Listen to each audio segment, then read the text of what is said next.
Hi, I want to provide an update today on the red meat supply chain. Lots has been going on from the demand shift at the outset of the crisis from food service towards retail, or currently with disruptions in slaughter capacity that is having quite a bit of an impact all the way up to the farm level. So lots has been going on. Let's look at some of the numbers and what they're telling us.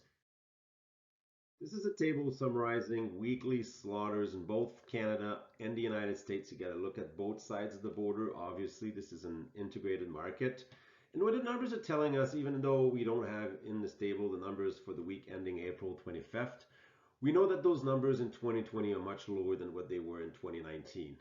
Starting in April, you've seen a significant decline in weekly slaughters in the United States comparing 2020 to 2019 a year ago.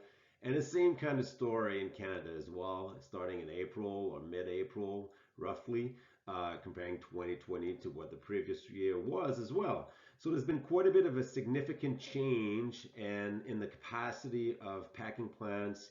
And one of the things that I believe is interesting to note as well is the year-to-date pace at which we got into this crisis, right? So if you look at the numbers by the end of March and comparing 2020 in Canada, where compared to 2019, we had 2.2 more slaughters, 2.2% more slaughters for cattle in 2020 than in 2019 at same date. And hence, packing plants were going ahead it pretty hard at the beginning of the year. And then they had to slow down, whether it was going from two shifts to one shift, shutting down entirely, or maybe just reviewing some of the processes that they have within their plants. The result was a significant slowdown in the pace of slaughters across the board, whether it's cattle, hogs, Canada, US.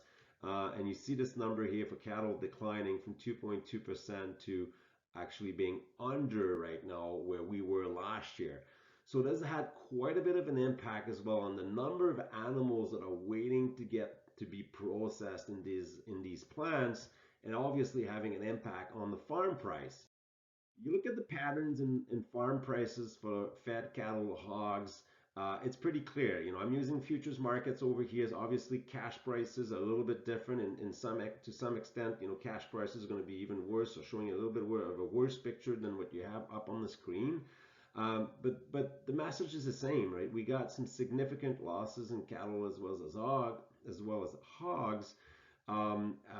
Cattle prices have been trending down, hogs have been trending down as well, a little bit of a rebound lately. But the fact is that there's a larger and larger spread between what the cutout values are, especially on the beef side, compared to what the farm level price is, and as well also on the U.S. In the U.S. pork market, where we see the value of the cutout being it's been up and down a little bit, but recently we've seen it move up as well. And this supply of animals not finding a home in packing plants is creating all sorts of issues in terms of profitability. So we expect losses in April, obviously, and perhaps until into May, as the supply chain is trying to fix those delays and the pace at which we can process animals. So this is definitely an area to monitor going forward, because it does affect the profitability of farm operations going forward. For more information, you can go to our website at fcc.ca/knowledge.